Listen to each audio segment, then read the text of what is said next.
Hello, সবাইকে আমার চ্যানেলে অনেক স্বাগত। আজকে বানাচ্ছি ভাপা চিংড়ি। তার জন্য শিলেতে প্রথমে কালো সর্ষে আর পোস্ত ভালো করে বেটে নিচ্ছি।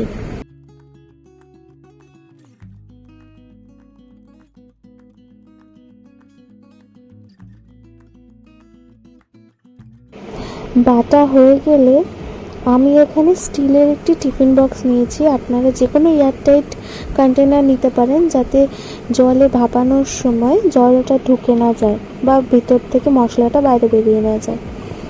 আমি প্রথমে বাটাটা নিয়েছি, তাতে টক দই, সর্ষের তেল, স্বাদ মতো নুন আর হলুদ দিয়ে মাখিয়ে, আর হ্যাঁ, আমি 4টে চেরা কাঁচা লঙ্কা দিয়েছি। এরপর ভালো করে মেখে নিয়ে তাতে ধুয়ে রাখা চিংড়ি মাছগুলো দিয়ে ঢাকা বন্ধ করে 30 মিনিটের জন্য জলে ভাপিয়ে নিয়েছি।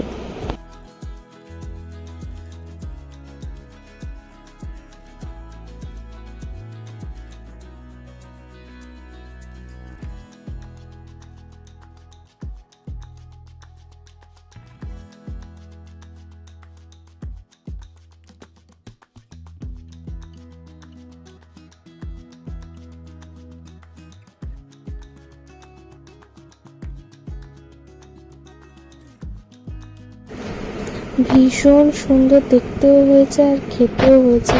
না বানালে আপনারা বুঝতে পারবেন না, একবার বানিয়ে দেখুন। ভীষণ সোজা পদ্ধতি আর খেতে অসাধারণ। গরম ভাতের সাথে দারুণ লাগবে।